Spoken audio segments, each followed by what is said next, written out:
रवि तिवारी जी नमस्कार, स्वागत है आपका। मेरा वही सवाल आपसे है कि पिछले चुनावों में महाराष्ट्र में 6 पार्टियां थी और 4 पार्टियां थी लेकिन अब 6 पार्टियां हैं और उनके अपने जो उम्मीदवार हैं उनसे बागी हो गए हैं। तो ऐसे में स्थिति को कैसे संभाला जा सकता है? जैसे कि शाहिद अंसारी जी ने बताया, आपकी क्या राय है इस पर? देखिए रोमा, सबसे बड़ी चीज तो यह है कि चुनाव है तो उसमें बागी उम्मीदवार होंगे ही। वो कोई बड़ी बात नहीं है। लेकिन इस बार के चुनाव और पिछले 10 साल के चुनाव के एनालिटिक्स पे अगर आप ध्यान देंगे तो पॉलिटिकल पार्टियां भी बड़े स्मार्टली कैंडिडेट खड़ी कर रही हैं। उनकी जो सबसे बड़ी चीज है वो है इंटरनल सर्वे, ग्राउंड सर्वे, सीक्रेट सर्वे, इस तरह के मल्टीपल मेथड्स वो यूज कर रहे हैं इलेक्शंस में। तो टिकट उन्हीं को मिल रहा है जिनको लेके पार्टियों को ये लग रहा है कि उनका एक मजबूत उम्मीदवार है। उसमें जाहिर सी बात है कि जो उम्मीद लगाए बैठे हैं, जिन्हें टिकट नहीं मिल रहा है, वो बागी होंगे, नाराज होंगे, उतरेंगे। अभी ये अगर कहें तो ये सब सिचुएशन जो है करीब 10 नवंबर तक चलती रहेगी। और इसमें हो सकता है कि कई बागियों को जब टिकट वापसी यानी पर्चा नामांकन वापसी का जो आखिरी दिन होगा, तब तक अगर कुछ वापस नहीं करेंगे तो कुछ ऐसे भी होंगे जो सीधे कुछ दिन के निकलने के बाद भी किसी ना किसी उम्मीदवार को हो सकता है सपोर्ट करें। एक बड़ी चीज होगी जो लोकसभा इलेक्शन का रिजल्ट था और उसमें जिस तरह से एक बड़ी रुझान मिल रही थी लोकसभा चुनाव आने के बाद, तो विपक्ष में बैठी हुई कांग्रेस, उद्धव ठाकरे और शरद पवार की एनसीपी, इनको करीब करीब 160-165 सीटों के आसपास में बड़ी जीत मिल रही। लेकिन इन 4-5 महीनों के बीच में सिनारियो बदला है, उम्मीदें बदली हैं। और अगर आप देखेंगे तो कल परसों से महाराष्ट्र और मुंबई और अर्बन इलाके में जो है एक नया नारा यानी हिंदुत्व की तरफ डाइवर्ट करने की कोशिश की जा रही है। ऐसे में मुझे अभी भी लग रहा है कि निर्दलीय उम्मीदवारों के लिए बहुत स्पेस नहीं होगा। हाँ, उनके लिए हमेशा एक ओपन ग्राउंड होता है, सरकार जिसकी बन रही है वो उस तरफ जाते हैं, बेटर निगोसिएशन होता है, मंत्रालय है, कॉर्पोरेशन हैं, अलग अलग चीजें उन्हें मिलती हैं, वो होगा। लेकिन अभी जो महाराष्ट्र के चुनाव को हम देख रहे हैं वो दो धड़ों में खड़ी है। एक तरफ बीजेपी, उसके सहयोगी शिवसेना, शिंदे की और अजीत पवार की पार्टी, और दूसरी तरफ खड़े हैं कांग्रेस, उद्धव ठाकरे और शरद पवार की पार्टी। इसमें मुझे अभी भी बहुत ज्यादा निर्दल और अपक्ष जो उम्मीदवारों की बात और जीतने के लोगों की बात कह रहे हैं, उनका रेशियो मुझे बहुत ज्यादा नहीं दिख रहा है। ये हो सकता है कि कुछ कैंडिडेट अपनी अलग पहचान और अपनी अलग पकड़ से जीत के आए, लेकिन चुनाव जो है सिर्फ दो दलों पे ही चलेगा। इस बार वोटर भी स्मार्ट है, इस बार पार्टियां भी तैयारियां कर रही हैं। तो बहुत सिचुएशन मुझे इस बार ऐसा नहीं लग रहा है। और लोकसभा का जो रिजल्ट है वो करीब करीब इसी तरफ इशारा करते जा रहा है। अगर वो पैटर्न कर गया तो टेक्निकली मुझे ये लग रहा है कि निर्दलों की संख्या बहुत ज्यादा नहीं होगी महाराष्ट्र के चुनाव में। देखिए, हम 1995 के दौर की बात करें, उस समय निर्दलियों के सहारे बीजेपी और शिवसेना ने सरकार बनाई थी। क्या इस बार बीजेपी, सिंधु शिवसेना और अजीत गुट के साथ उस इतिहास को दोहराने की उम्मीद कर सकते हैं, या ये उनकी मजबूरी रह सकती है? क्या राय है इस पर आपकी? देखिए 1995 का टाइम अलग था। अगर आप देखेंगे तो सत्ता का और इंडियन पॉलिटिक्स का पैटर्न बदल रहा था। दो बड़ी घटनाएं आपको जोड़ के देखनी होगी।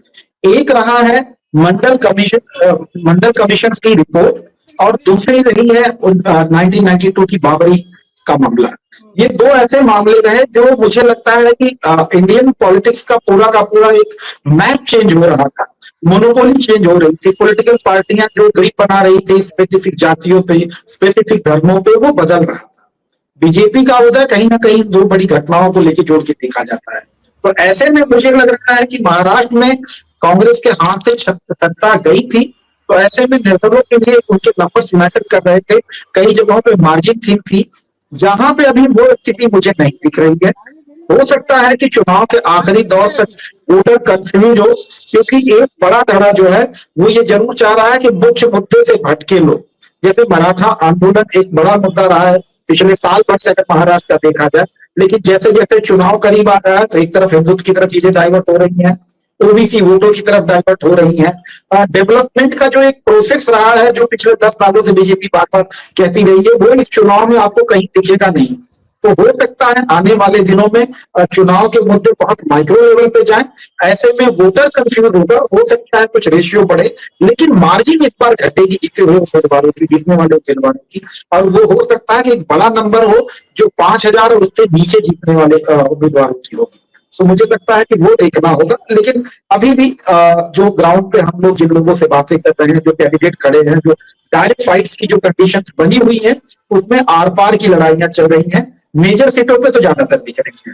रोमा।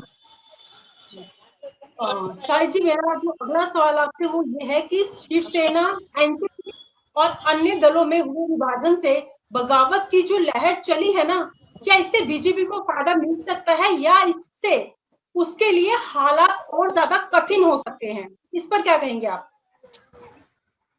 देखिए कैसा है कि शिवसेना एनसीपी में ज्यादा जो आप बगावत की जो बात आपने की है, उससे ज्यादा बगावत तो बीजेपी की पहले सीट आने के बाद हुई है। लेकिन जैसा कि रवि जी ने अभी बताया है कि वो बहुत ज्यादा, और दूसरा आपने जो जिक्र किया 95 का, जो मैंने वही बात आपको बताई है कि जिन चीजों को लेकर आपने जिक्र किया है, एक बाबरी मस्जिद का जो फैक्टर रहा है और दूसरा बम ब्लास्ट का, ठीक है। वहां पे हालात रोमा जी कुछ और थे, जिसको बीजेपी ने उस वक्त के हालात को बीजेपी ने बहुत अच्छे से भुनाया है, और बहुत अच्छे से ही नहीं बल्कि 30 साल तक राम मंदिर का ही तो मुद्दा रहा है। वही आज वो हालात नहीं, राम मंदिर भी बन गई है, तो अभी वो हालात और वो उसकी बात करके तो कुछ मतलब नहीं है, और ना वो चीजें दोहराई जा सकती हैं। अब आपने जो कहा है कि बगावत वाली बात कही है, तो बीजेपी को फायदा यहाँ से कैसे होगा? बगावत की जो भी चीज आई है, देखिए अभी आप महाविकास आघाड़ी की आपने बात की, इस शिवसेना और एनसीपी, और अभी देख लीजिए दो कुछ अभी अबू आसिम आजमी ने जैसे एक वो किया था। अब उन्होंने कहा था कि नहीं, अगर हमको 5 सीट नहीं दोगे तो हम 25 सीट पे लड़ जाएंगे। वहीं आप देख लीजिए उनके ही एक कैंडिडेट, जिसको नवाब मलिक की बेटी सना मलिक के खिलाफ उन्होंने ट्रॉम्बे में उतारा है। फरहान, उनको देखिए, उनको जो जिस सीट से उतारा गया है वो शरद पवार की पार्टी से दिया गया है, कैंडिडेट है वो अबू आसिम आजमी के। तो देखिए भले उनको 5 सीट नहीं दी गई है, लेकिन उनके कैंडिडेट को राजी खुशी से उनके शरद पवार की पार्टी से टिकट दिया गया है। तो घूम फिर के बात वही हो गई, क्योंकि अबू आसिम आजमी और शरद पवार के 30 साल के मरासिम है, तो उस मरासिम को जो है वो एक तरह से समझा जा सकता है। अब अगर 2 दिन पहले तक जैसे उन्होंने धमकी दी थी, उस धमकी के बाद तो ऐसा लग रहा था कि अरे 5 सीट अगर नहीं मिला तो 25 सीट तो उतार देंगे, माहौल एक बन गया था। लेकिन आपको मैं बताऊं कि 25 सीट कहां से देंगे, जब बची ही 18 सीट है, और उस 18 सीट में सिर्फ अबू आसिम आजमी तो है नहीं, उसके अलावा भी तो छोटे छोटे किसान संगठन है, ये है वो सब कहाँ चली जाएंगी? और अबू आसिम आजमी की नाराजगी से कहीं ज्यादा वो नाराजगी ज्यादा खतरनाक है, जो छोटे छोटे दल जो जमा हुए हैं महाविकास आघाड़ी के साथ, इनकी नाराजगी से कहीं ज्यादा तो वो नाराजगी है, ग्राउंड की जो नाराजगी। एक एक बड़ी चीज शाहिद भाई और भी है, अगर आप देखेंगे कि 25 सीटों पे समाजवादी पार्टी लड़ेगी तो, लेकिन सबसे बड़ा सवाल है क्या उतने उम्मीदवार हैं उनके पास? पिछले 5 सालों तक पार्टी स्लीपिंग मोड में रही है, उसके पास उनका जनसंपर्क टूटा है। अगर 2 या 3 कैंडिडेटों को छोड़ दें तो बाकी कहानी जो है समाजवादी पार्टी की, फिर मुंबई में 25 कॉर्पोरेटर तो खड़े कर सकते हैं, लेकिन नहीं है अभी। वो 2 ही ठीक है उनके लिए, तो 2 ठीक है। तो ऐसे में पार्टी मुकदमियत कर रही है, ये एक राजनीतिक दबाव है। हाँ, दरअसल हुआ क्या था रवि जी कि इस दौरान चूंकि हुआ क्या था, रहा ये है कि ये बात एकदम ओपन सीक्रेट है, इसमें कोई वो नहीं है। अबू आसिम आजमी का महायुति में होना और ना होना उनके लिए भी बराबर है और इनके लिए भी बराबर है। और सिर्फ इतना है कि कांग्रेस के वोट डैमेज नहीं करेंगे, डैमेज इतना तो है कि अच्छा कोई अगर कैंडिडेट खड़ा भी करते हैं तो कितना वोट पा जाएगा उसका अंदाजा आपको भी है, हमें भी है। क्योंकि हुआ यह है कि यूपी में जब समाजवादी पिछले पार्लियामानी इंतखाब में जब समाजवादी पार्टी का बेहतर परफॉर्मेंस रहा, तो वो ऑटोमेटिक वो जो चार्जिंग है वो चार्जिंग अचानक आ गई। हालांकि वो बार बार वही बात कर रहे हैं कि देश में तीसरी बड़ी पार्टी देश में तीसरी बड़ी पार्टी, ठीक है आप हैं। एक और आपने बड़ी अच्छी बात कही शाहिद भाई, वो ये कि जैसे समाजवादी पार्टी को कहीं रिकमेंड कर रही है एनसीपी अपनी उम्मीदवारी देके, आप ये देखिए कि इस बार विपक्ष में कुछ इसी तरह की रिकमेंडेशन चली है। संजय दीना पाटिल और उनका परिवार बहुत ही करीब रहा है शरद पवार और उनकी एनसीपी के साथ, लेकिन वो चुनाव लड़ते हैं शिवसेना से और सांसद बन के, उद्धव ठाकरे की शिवसेना और सांसद बन के पार्लियामेंट में जाते हैं। तो ये जो टाइप है, खासकर मैं तीनों विपक्ष की तीनों पार्टियों की बात करूंगा, वहाँ एकोमेंडेशन चल रहा है, यानी अगर हमारे कोटे में जगह है और आपका उम्मीदवार काबिल है तो वो उसे एडजस्ट किया जा रहा है। उस लायक का होना भी चाहिए। हाँ, सही। सत्ता पक्ष में मुश्किल आ रही है, जैसे कि शिंदे के कैंडिडेट जो हैं वो अभी भी अड़े बैठे हैं। जैसे मीरा भयंकर एक बड़ा इंपॉर्टेंट इलेक्शन का इलाका है जहां पे बीजेपी और शिंदे के कैंडिडेट आमने सामने हैं। बोरीगंज में बीजेपी ने अपने एक मजबूत दावेदार को हटा के नए दावेदार को खड़ा किया है संजय उपाध्याय को लेके। तो माना ये जा रहा है कि कहीं वहां पार्टी के अंदर एक थोड़ा सा गुस्सा मिलेगा। घाटकोपर एक बड़ी बात है। एक तरह से शहरी इलाके में बीजेपी की भी कुछ निर्णयों पे सवाल खड़ा हुआ है। वो किया गया है, समझौता किया गया है उन चीजों पे। वो एक खुद पार्टी की सोच और अंडरस्टैंडिंग की बात है। क्योंकि यहाँ पे भी देख लीजिए ना, जैसे फहद का भी हुआ है, तो अब फहद ऐसा भी नहीं कि कोई बहुत बड़े राजनीति के खिलाड़ी हैं और उनको खींचा गया। ये चीज हुई है कि भाई अबू आसिम को जो है भाई आपकी भी बात रख ली जाए और आपकी भी जो है अहमियत है हमारे यहाँ। हमने देखा आपके कैंडिडेट को हमने दिया है, आपको नहीं दिया हुआ एक अलग चीज है, लेकिन आपके कैंडिडेट को हमने दिया है। के साथ टोकन दिया गया है। अगर कहें सम्मान के साथ टोकन दिया गया कि आप संतुष्ट हो जाएंगे, इससे ज्यादा मानने का आपके पास हक भी नहीं है और भी नहीं है।